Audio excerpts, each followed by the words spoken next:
하겠습니다. 은혜와 평강이 넘치기를 바랍니다. 은혜와 평강이 넘치기를 바랍니다. 우리 시원 찬양대가 찬양했던 것처럼 주님께서 지켜주십니다. 한 번 더 하겠습니다. 주님께서 지켜주십니다. 주님께서 지켜주십니다. 주님께서 지켜주십니다. 우리 대명교회 모든 하나님의 가족들은 주님께서 지켜주실 줄 믿습니다. 자, 이 시간 하나님 앞에 나와 예배드리는 모든 심령들 가운데 하나님의 은혜와 축복이 함께 하시기를 바랍니다. 오늘 말씀은 바울이 하나님 앞에 고백했던 말씀입니다. 우리가 잘 아는 대로 사도 바울은 위대한 하나님의 사도였습니다. 그는 성숙한 신앙인이었습니다. 그럼에도 불구하고 오늘 말씀해 보니까 그는 자기가 이미 얻었다고도 온전히 이루었다고도 생각하지 않는다고 말씀하고 있습니다. 또한 그는 뒤에 있는 모든 것을 잊어버리고 앞에 있는 푯대만을 향하여 끝까지 쫓아가는 삶을 살고 있다고 증거하고 있습니다. 그는 한마디로 예수 지향적인 신앙을 가졌습니다. 그래서 그는 예수 그리스도의 위대한 하나님의 사람이 될 수 있었던 것입니다. 오늘 말씀을 통해서 사도 바울이 가졌던 예수 지향적인 신앙을 나누며 예수 지향적인 믿음의 사람이 되기를 예수님의 이름으로 축원합니다. 첫 번째로 바울은 미래를 포기하거나 현실에 안주하지 않았습니다. 12절 말씀해 보니까 내가 이미 얻었다 함도 아니요 온전히 이루었다 함도 아니라 형제들아 나는 아직 내가 잡은 들로 여기지 아니하고 사도 바울은 겸손하게 자신의 부족함을 고백하고 있습니다. 그는 자신이 아직까지 부족하기 때문에 계속해서 푯대를 향하여 쫓아갈 수밖에 없다는 사실을 고백하고 있습니다. 사실 그동안 사도 바울이 얼마나 예수 그리스도를 위하여 열심히 살아왔고 훌륭한 일들을 많이 해왔습니까? 우리가 잘 아는 대로 그는 다메섹으로 가는 도중에 예수님을 만났습니다. 그리고 예수님께 사로잡힌 바 되었습니다. 그때부터 그는 오직 예수님 한 분만을 바라보면서 살아왔습니다. 그는 복음을 전하던 중에 많은 핍박을 받았습니다. 수많은 매를 맞기도 하였고 감옥에 여러 번 갇혔습니다. 또 고생도 많이 겪었습니다. 때로는 타고 가던 배가 파손해서 제대로 잠도 자지 못할 때도 있었습니다. 줄이고 목마르고 굶고 춥고 헐벗을 때도 한두 번 아니었습니다. 그는 핍박과 고난에도 불구하고 자신의 목숨을 조금도 아끼지 않고 계속해서 그리스도의 복음을 전했습니다. 바울에게는 값진 체험도 많았습니다. 놀라운 신비적 체험도 있었습니다. 우리가 잘 아는 대로 고린도 후서 12장에 보니까 셋째 하늘 곧 낙원에도 이끌려 올라간 신비적 체험을 하기도 했습니다. 하늘나라의 영화로운 광경을 두 눈으로 직접 목격한 사람입니다. 그에게는 병 고치는 능력도 주어졌습니다. 그는 많은 병자를 고쳤습니다. 귀신 들린 자에게서 귀신을 쫓아내주기도 했습니다. 심지어 그는 죽은 청년 유두고를 기도해서 다시 살려주기도 했습니다. 제가 유두고를 두기고랑 혼돈해서 새벽 예배 때 두기고를 살렸다고 그랬는데 기억하시는지 모르겠습니다. 수정합니다. 두기고가 아니고 유두고입니다. 새벽 예배만 나오시는 분은 알겠죠? 더불어 그가 전하는 복음을 듣고서 수많은 사람들이 멸망길에서 구원의 길로 옮기게 되었습니다. 디모데나 디도나 오네시모나 누디아나 빌레몬이나 누가나 많은 일꾼들을 길러내기도 했습니다. 그가 세운 교회들도 여러 곳 많이 있습니다. 또한 그는 신약 성경의 거의 절반에 이르는 책을 기술하기도 했습니다. 거기다가 지금 사도 바울은 로마 감옥에 갇혀서 빌립보 서신을 기록하고 있습니다. 말하자면 그는 지금 예수 그리스도를 위하여 순교할 직전에 놓여 있는 것입니다. 그만하면 만족할 수 있을 것 같습니다. 그만하면 얼마든지 자랑할 수도 있을 것 같습니다. 그러나 바울은 전혀 그렇게 생각하지 않았습니다. 내가 이미 얻었다 함도 아니요 온전히 이루었다 함도 아니라 형제들아 나는 아직 내가 잡은 줄로 여기지 아니하소. 아직도 자기가 불완전한 존재요 미완성품에 지나지 않는다고 생각하고 있는 것입니다. 그의 푯대는 예수 그리스도입니다. 그는 예수님을 바라보니까 너무나도 뒤처져 있는 자신의 부족한 모습을 깨닫지 않을 수 없었다는 것입니다. 그래서 바울은 지금도 푯대를 향해서 계속 전진해야 할 만큼 자기가 부족하다는 사실을 고백하고 있는 것입니다. 그렇습니다. 이만하면 됐지 뭐 그러면서 작은 성취에 만족해버리는 사람도 있습니다. 그런 사람에게는 더 이상 창조적인 발전을 기대할 수 없습니다. 나는 아직도 멀었어 이렇게 생각하는 사람만이 노력하게 되고 그 결과 성장과 발전을 기대할 수 있는 것입니다. 우리나라 국가대표팀이 지금 이 아시아컵에 참가하고 있습니다. 주장이 손흥민 선수입니다.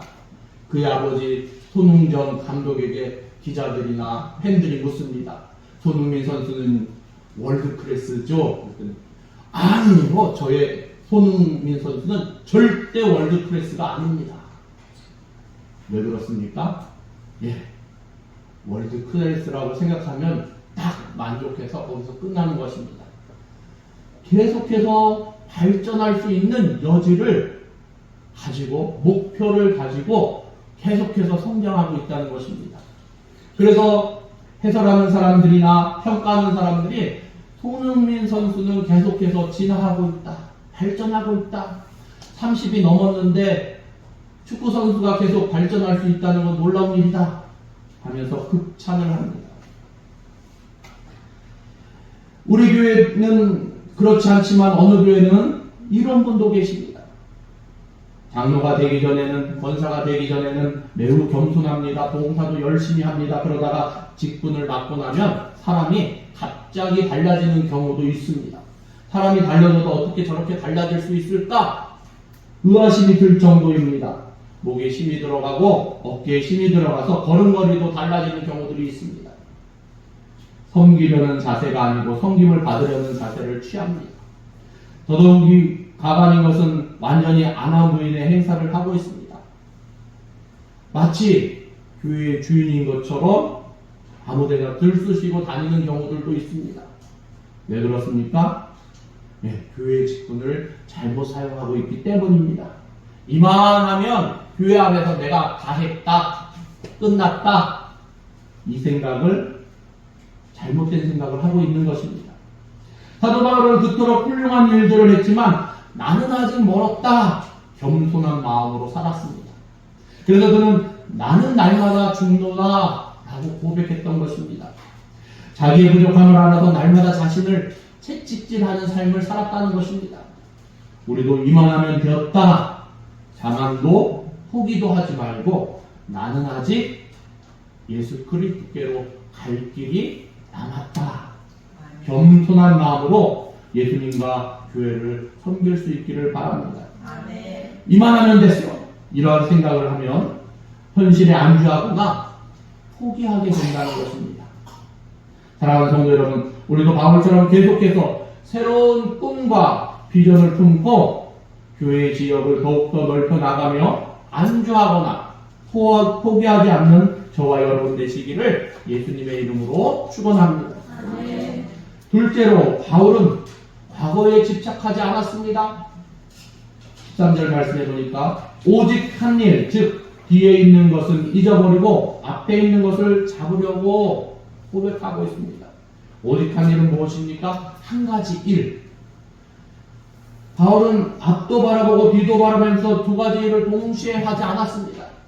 그는 앞만 바라보면서 전진하며 한 가지 일에 집중했습니다. 그러기 위해서 그는 자신의 지난날에 대해서 깨끗하게 잊어버렸습니다. 경주장에서 푯대를 향하여 쫓아가는 사람은 어떻습니까? 100m를 달리는 사람은 어떻습니까? 한 번이라도 뒤를 돌아보면 그만큼 속도가 느려질 수밖에 없는 것입니다. 그렇기 때문에 그는 결코 뒤를 돌아보려고 하지 않았습니다. 사실 바울의 과거는 너무 화려합니다. 그는 자신의 화려했던 과거 경력을 빌립보서 3장 4절에서 6절에 7가지로 기록했습니다.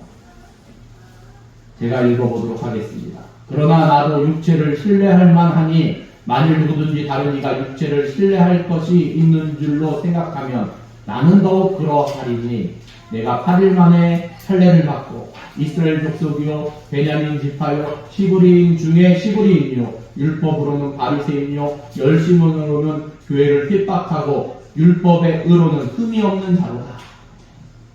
그는 이렇게 자신의 과거에 대해서 언급을 했습니다. 그런데 이것뿐이겠습니까? 우리가 잘 알다시피 그는 태어날 때부터 로마 시민권자였습니다. 그리고 당대 제일 많은 가마리엘 문화에서 수학을 했습니다. 그는 히브리 문화, 헬라 문화에 정통한 그러한 엘리트였습니다.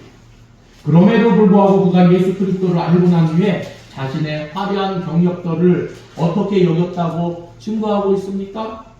빌립보서 3장 7절에 보니까 그러나 무엇이든지 내게 유익했던 것을 내가 그리스도를 위하여 다 해로 여길 뿐이더라.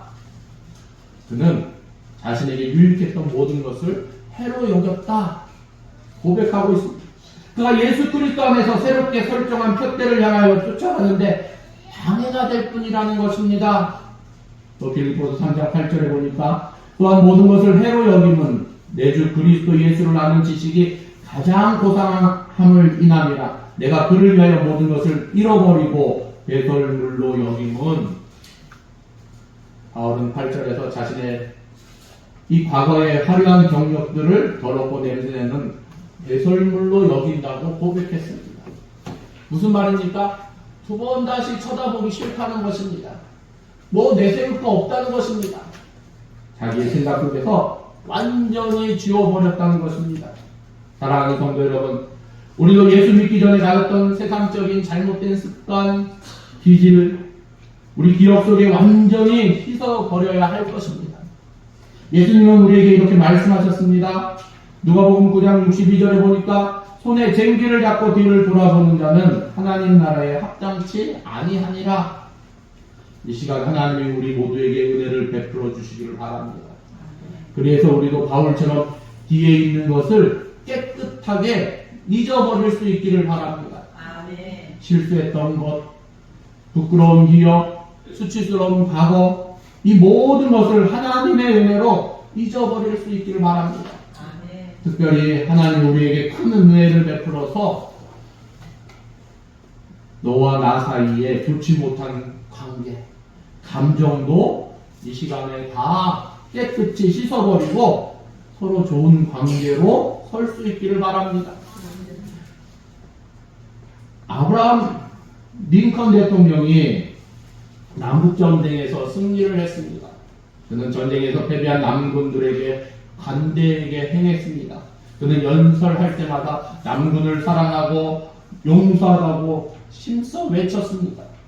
하루는 어떤 할머니가 링컨 대통령의 연설을 듣고 나서 거칠게 항의를 했습니다. 그 할머니는 사랑하는 아들을 전쟁터에서 잃은 분이었습니다. 아니 어떻게 원수를 그냥 놓아준다는 말입니까? 말도 안 되는 소리입니다. 원수는 없애야만 합니다. 그때 링컨 대통령은 이렇게 대답합니다. 맞습니다. 원수는 반드시 없애야만 합니다. 저도 그 말에 100번 동감합니다. 그러기에 우리의 원수를 우리의 친구로, 우리의 동지로 만들어서 영원히 없애려고 하는 것입니다. 여러분, 한번 생각해 보시기 바랍니다. 눈앞에 있는 원수는 물론 죽여서 없앨 수도 있습니다. 그러나 마음의 품은 원한은 없어지지 않을 것입니다. 오히려 그 원한은 대대로 계속 이어질 것입니다. 이 링컨은 그것을 알았던 것입니다. 그래서 그는 예수님의 가르침대로 원수를 사랑하고 용서함으로써 마음속에 품은 원한까지도 완전히 없애려 했던 것입니다. 사랑하는 성도 여러분, 우리 모두가 깊은 마음, 깊은 사랑으로 그동안 나와 너 사이에 불편한 관계가 행여 있다면 다 잊어버릴 수 있기를 바랍니다. 이제는 다시금 좋은 관계로 다시 설 수 있기를 바랍니다. 이 미국 독립선언서를 기초했던 토마스 제퍼슨은 이런 말을 남겼습니다. 나는 과거의 역사보다 미래의 꿈을 더 좋아한다. 여러분은 어떻습니까? 태양을 등지고 사는 사람은 늘 눈앞에 그림자만 바라볼 뿐입니다. 그러나 태양을 향하여 살아가는 사람은 언제나 밝은 빛 가운데 걸어갈 수 있습니다. 이제는 저와 여러분도 과거의 기쁨이나 아픔은 묻어두고 예수님만 바라보면서 새로운 꿈을 펼쳐나갈 수 있는 예수 지향적 공동체가 되기를 예수님의 이름으로 축원합니다.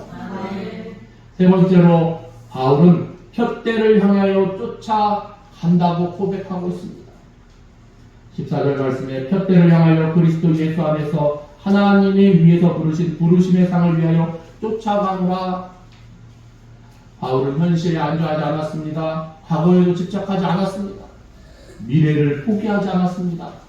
바울은 앞에 있는 푯대를 향하여 계속해서 전진하고 쫓아가는 삶을 살았습니다. 그는 한마디로 늘 예수 지향적인 삶을 살았던 것입니다. 그러면 바울이 목표로 삼은 푯대는 무엇이었습니까? 12절 하반부에 보니까 오직 내가 그리스도 예수께 잡힌 바 된 그것을 잡으려고 쫓아가노라. 예수님은 바울을 붙잡아 주셨습니다. 이제 바울은 예수님의 손을 붙들고 예수님께 잡힌 바 된 그 목표를 그것으로 삼고 예수님의 뒤를 부지런히 쫓았습니다.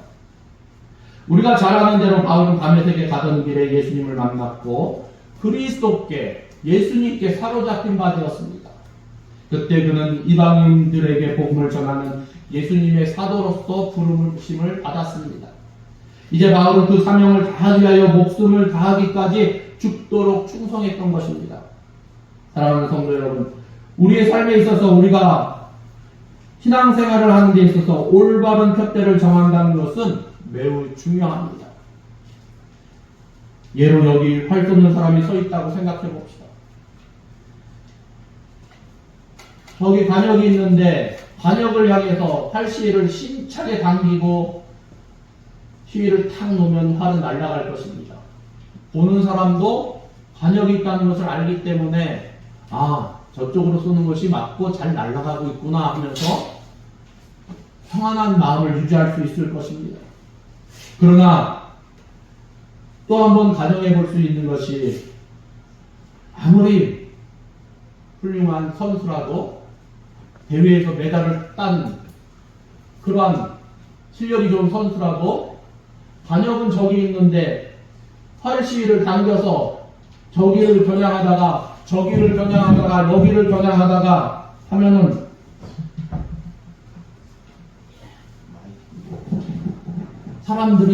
보는 사람들이 어떤 마음을 갖겠습니까? 불안한 마음을 가질 것입니다. 주변에서 지켜보고 있던 사람들이 얼마나 두려운 마음을 갖겠습니까? 만약에 그 활시를 다른 데로 겨냥하다 놓치면 나한테도 피해를 입을 수 있기 때문에 애꿎은 사람들이 치명적 상처를 입을 수도 있기 때문에 불안한 마음을 가질 수 있습니다. 바울이 예수 그리스도에게 사로잡히기 전에는 바로 그러한 모습이었습니다. 진정한 목표, 푯대를 알지 못하는 그러한 모습이었습니다. 자기 스스로 율법의 의로는 흠이 없는 자라고 자처할 정도였습니다. 그는 자기 의에 가득 찬 사람이었습니다. 그래서 자기 생각에 어긋나면 도저히 다른 사람을 용납하지 못할 정도로 완벽한 사람이었습니다. 그는 소신이 너무나 분명하니까 노마법에 어긋나는 행위지만 우리가 잘 알다시피 스데반 집사를 돌로 쳐 죽일 때 핵심 증인으로서 그가 주동했음을 성경에서 발견할 수 있습니다. 그의 열심은 대단했습니다. 그의 열심은 아무도 말리지 못했습니다. 그는 기독교인들은 무조건 다 잡아 가두고 죽여야 될 존재로 여겼습니다. 그것이 하나님을 위한 길이라고 엄청난 착각을 하고 있었습니다. 그래서 그는 대제사장의 공문을 받아 다메섹에 숨어있는 기독교인들을 잡기 위해서 다메섹으로 갔습니다. 그러다 도중에 예수 그리스도를 만나고 예수님께 사로잡힌 바 된 것입니다. 그제야 바울은 자기가 완전히 잘못 생각하고 있다는 사실을 비로소 깨달았습니다. 그때부터 그는 자신의 뜻과 자신의 의지를 완전히 꺾어버렸습니다. 이제는 오직 예수 그리스도의 종이 되어서 사나 죽으나 예수 그리스도만을 존귀하게 여기는 삶으로 바뀐 것입니다.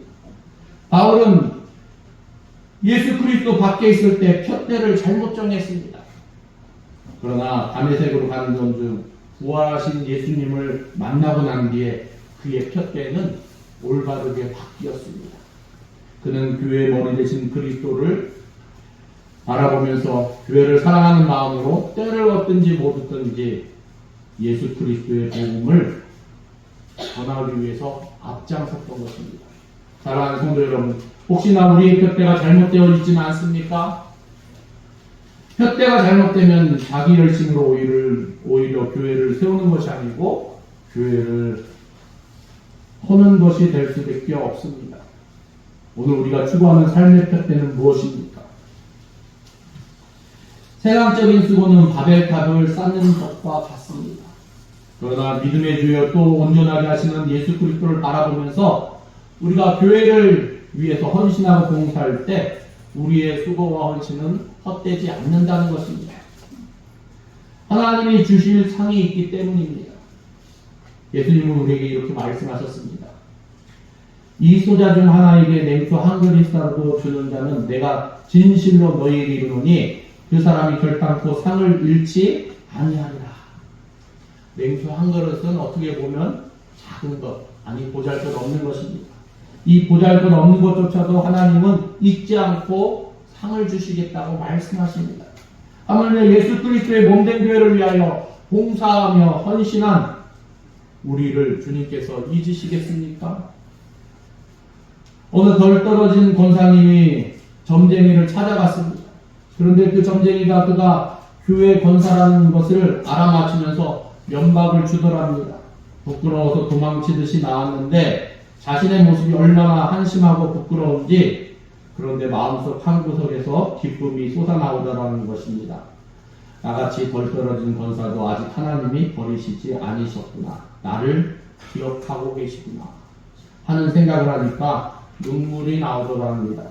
사랑하는 성도 여러분, 세상에서 가장 힘든 일은 어제를 등에 지고 가는 것입니다. 과거를 통해 배워야 하지만 과거에 매이거나 억눌러서는 안 됩니다. 지나간 과거는 하나님의 은혜로 다 잊어버리시기 바랍니다. 또 현실에 안주해 있지도 마시기 바랍니다.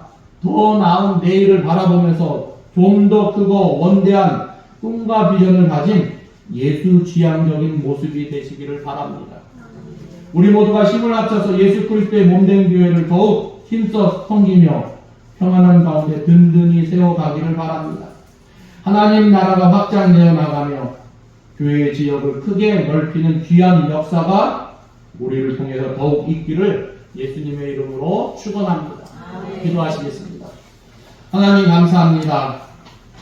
하나님, 우리가 바라봐야 할 것은 믿음의 주여 온전케 하신 예수를 바라보자 말씀하신 것 같이 우리의 푯대가 예수 그리스도임을 고백합니다. 하나님, 우리가 예수 그리스도를 바라보며 행할 수 있기를 원합니다.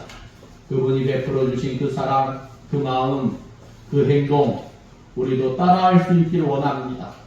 하나님, 익숙하지 않습니다. 어색한 모습들도 있습니다. 그러나 자꾸자꾸 함으로 익숙해질 수 있도록 인도하시고, 자꾸자꾸 함으로 마음에서 우러날 수 있도록 인도하시고, 자꾸자꾸 함으로